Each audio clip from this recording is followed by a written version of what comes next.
eh, eh, vaya, como la teoría de Platón, ¿no? Acerca de el cómo se debería definir un Estado, ¿sí?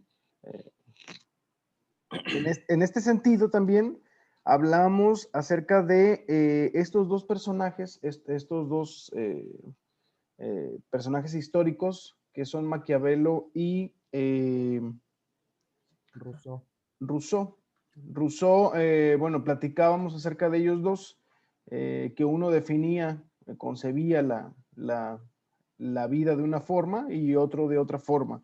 No sé si por ahí, Isabel nos puede recordar que hablábamos acerca de estos dos personajes.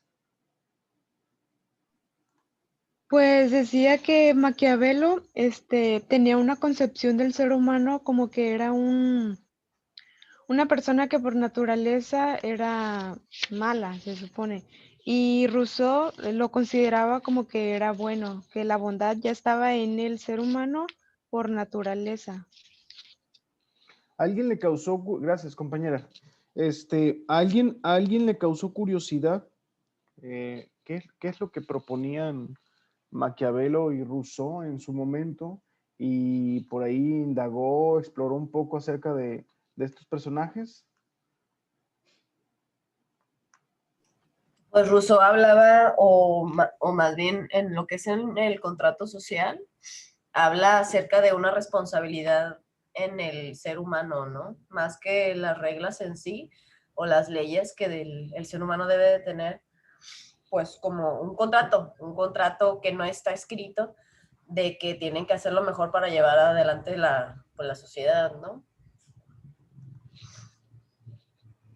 Ajá, por ejemplo, estos dos personajes también hablaban respecto a la educación. Hablaban, bueno, no hablaban, sino pensaban de manera única respecto a esta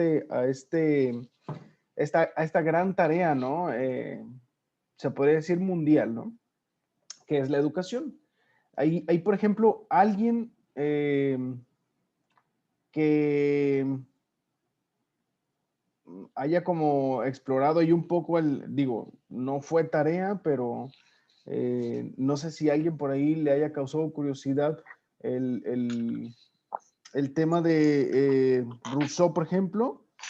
Hablábamos sobre Emilio, su obra Cumbre, hablábamos también sobre las generalidades de esta obra y que de alguna manera anteponía la figura femenina como, eh, como la única responsable de la educación de los hijos, ¿no?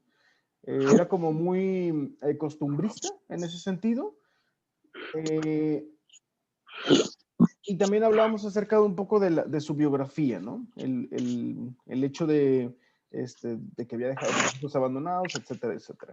Bueno, respecto a esta eh,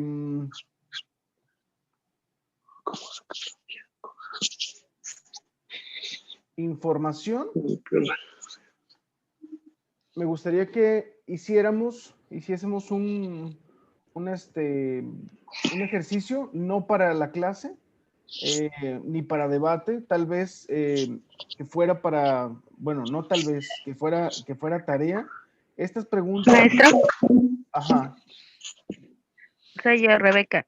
dígame. Yo leí nada más un como pedacito, pues, de este Maquiavelo, de cuál era la idea de su hombre. Bueno, no de su hombre, ¿verdad? Del hombre. Ujú.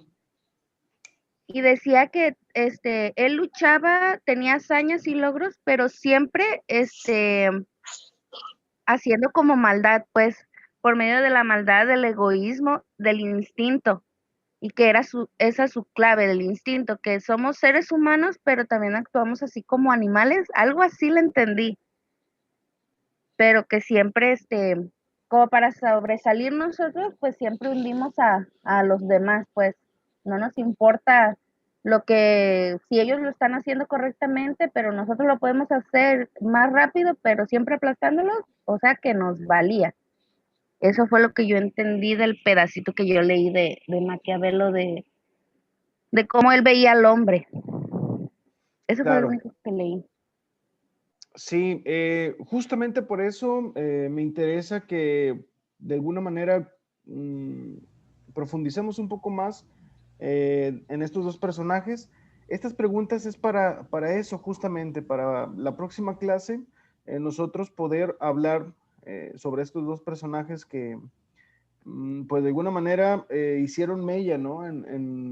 No solamente en el tema educativo, ¿no? Sino en el tema ideológico a lo largo de la historia de la humanidad, ¿no? ¿Quién fue Rousseau y Maquiavelo? De entrada, ¿no? Ahí me gustaría que incluyesen un poco, solo un poco, de la biografía de cada uno, tal vez cuándo nació dónde nació y los datos así como claves, ¿no? De cada uno. ¿Cuáles fueron sus pensamientos respecto al género humano?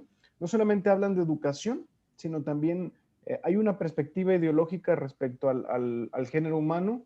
También, obviamente, ¿no? Lo que nos interesa, cómo concebían la educación, ¿sí? Porque eran pensamientos distintos, pero que de alguna manera se conectaban en el tema educativo. ¿Cuáles son los aciertos de cada uno? Y respecto a la educación, ¿qué planteaban? ¿Sí? Profe, pues hasta el momento hay personas que mencionan el género maquiavélico o dicen eres muy maquiavélico, como una persona dura o mala, porque pues ese término como que quedó ya pues para pues para cualquier expresión, ¿no? Se utiliza ya. Sí, sí, de hecho es es una manera de decirlo, ¿no? Así. Ajá. A ver, permítame un momento, ¿eh?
¿No tienen calor, compañeros? Acá en Yo tengo Tonilá está ventilador. haciendo mucho frío. ¿En Tonela hace mucho frío? Sí, aquí estoy con abrigo. Pero aquí en Colima está haciendo, digo, los que estamos acá, híjole, está como medio complejo, ¿no? Está bochornoso el día. Acá en Sí. Tuxpan también está bochornoso. Manda tacos. Estoy en Tuxpan, Rebe. Ay, donde yo vivo está haciendo muchísimo frío. Mándalos. Bien, jóvenes. Respecto a esta actividad, ¿alguna duda? No, maestro. Esta parte de arriba, pues ignórala, ¿no? De hecho, era una actividad de clase, pero me gustaría que... ¿Esto lo vamos a anotar en la libreta, maestra? ¿O lo vamos a subir a la plataforma o nada más va a ser para investigarlo y después así, como decía ahí, debatirlo? Sí, no les voy a poner la actividad en la plataforma, nada más es investigarlo, hablar sobre ello la próxima clase y listo, ¿no? No va a ser una tarea propiamente, pero sí me interesa que abramos pues el tema respecto a estos dos personajes, ¿sí? Gracias. Obviamente sí, o sea, sí lo vamos a comentar, sí vamos a preguntar y vamos a estar ahí compartiendo las perspectivas que investigó cada uno, ¿no? Y bueno, de aquí le brincamos a un personaje súper polémico que es Friedrich Nietzsche. ¿Alguien ha oído hablar de él? ¿Alguien ha oído hablar de Friedrich Nietzsche? Un filósofo alemán, ¿o no, profe? Pues filósofo, así como que se diga filósofo, no está considerado como tal. Pero tenía unas ideas, bueno, a lo que tengo entendido, él tenía un del superhombre, donde lo planteaba como un ser un poquito, perdón, que no tenía casi nada de empatía, y cosas así, o me estoy equivocando. Sí, no, sí, adelante.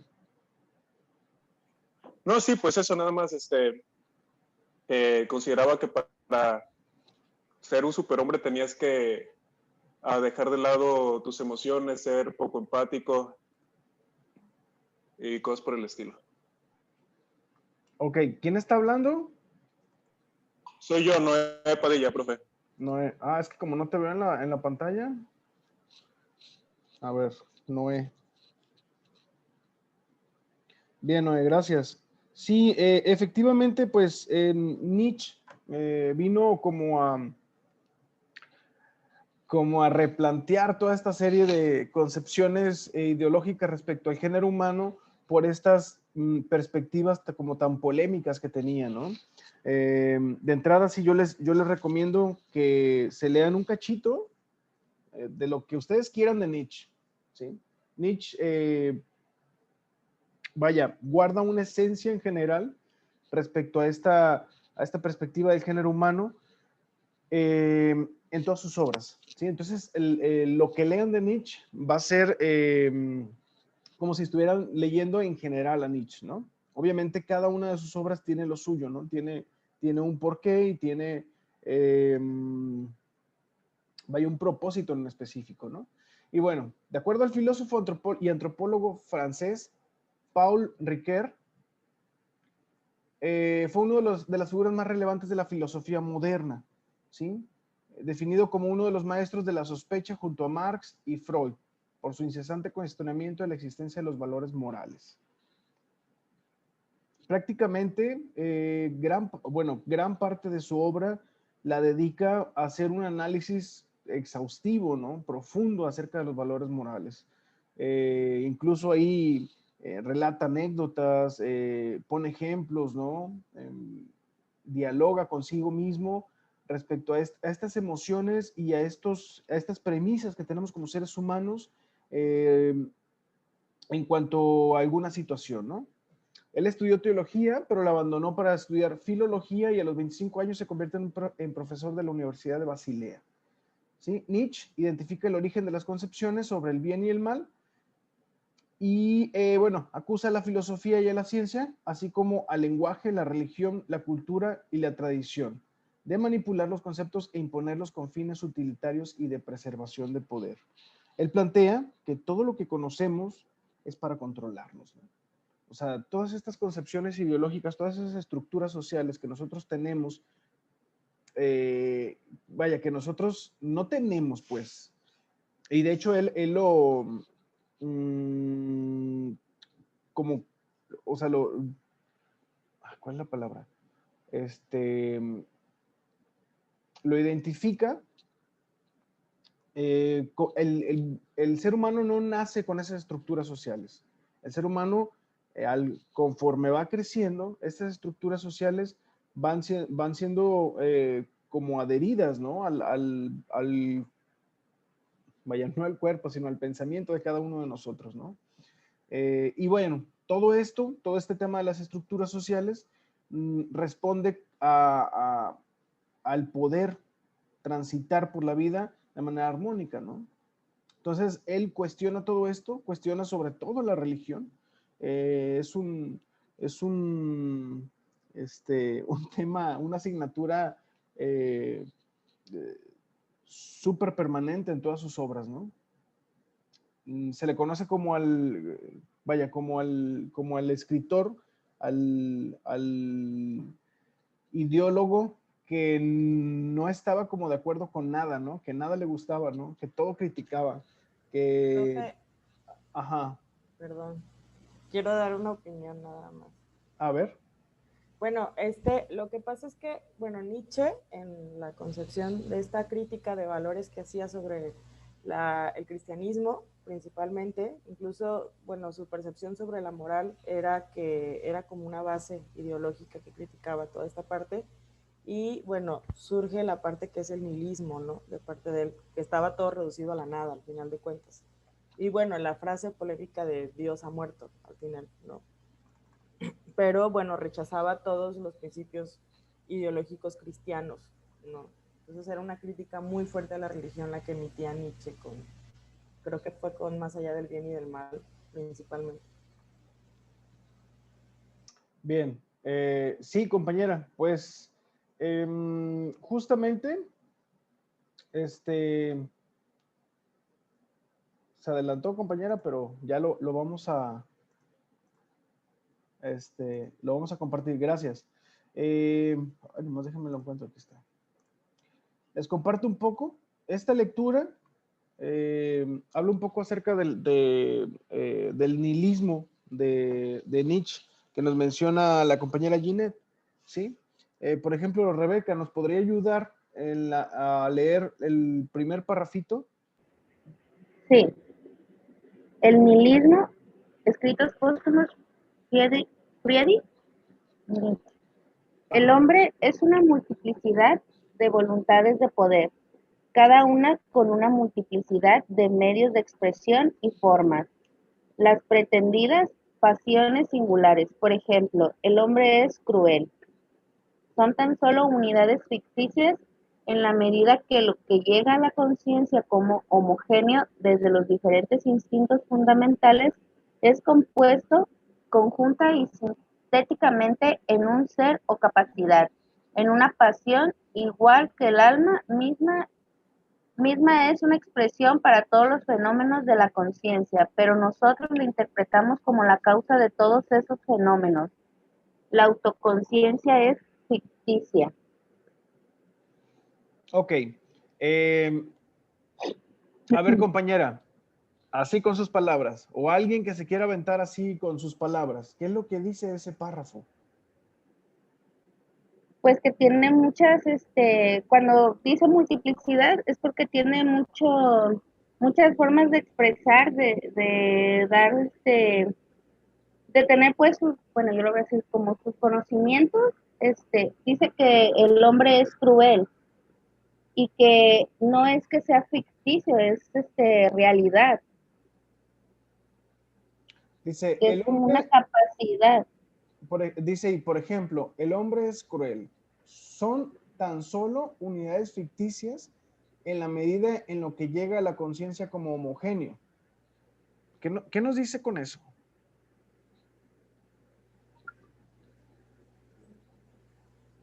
Desde los diferentes instintos fundamentales.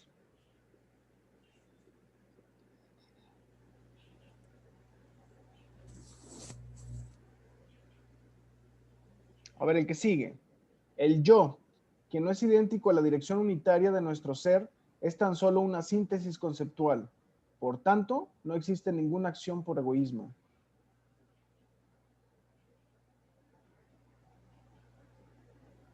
Que no es egoísmo porque está hablando de él mismo.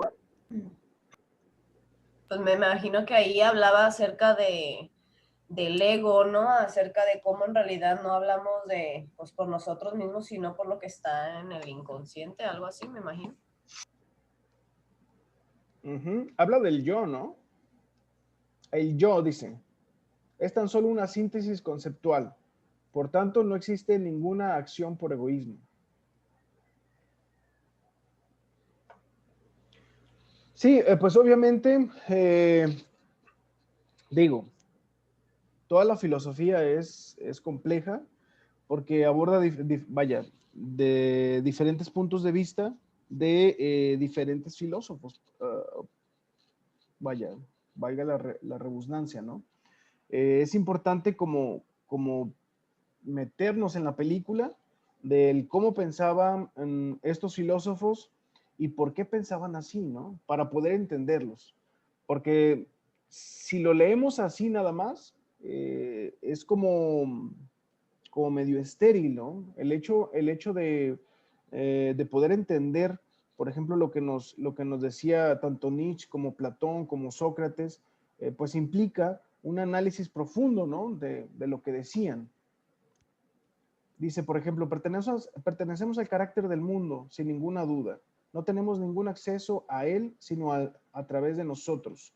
Todo lo elevado y bajo en nosotros tiene que ser comprendido como necesariamente perteneciente a su ser. Podríamos hablar como de un ciclo ahí, ¿no? Pertenecemos al carácter del mundo, sin ninguna duda. No tenemos ningún acceso, sino a través de nosotros. Lo único que conocemos del mundo es a través de nosotros, ¿no? Todo lo elevado y lo bajo en nosotros tiene que ser comprendido como necesariamente perteneciente a su ser. Y bueno, esta es parte pues del nihilismo de Nietzsche, que sí estaría interesante que lo abordáramos, que lo leyéramos ya de manera como más puntual, porque sí, Nietzsche viene como a revolucionar toda esta serie. Ya ven que estábamos hablando de Platón, el estado ideológico idóneo, el estado de derecho idóneo, incluso, por ejemplo, Aristóteles nos planteaba ya otra cosa, ¿no? Ya no hablaba sobre tanto como del Estado, ¿no? Como de la justicia, sino hablaba también un poco sobre estructuras poéticas, el hecho de cómo aprende el ser humano, etcétera, etcétera, ¿no? Pero toda esta serie de filosofía griega tenía como una unidad, ¿no? En lo general, ¿sí? Nietzsche viene como a romper con esa unidad, ¿no? Viene a cuestionarlo todo. Viene a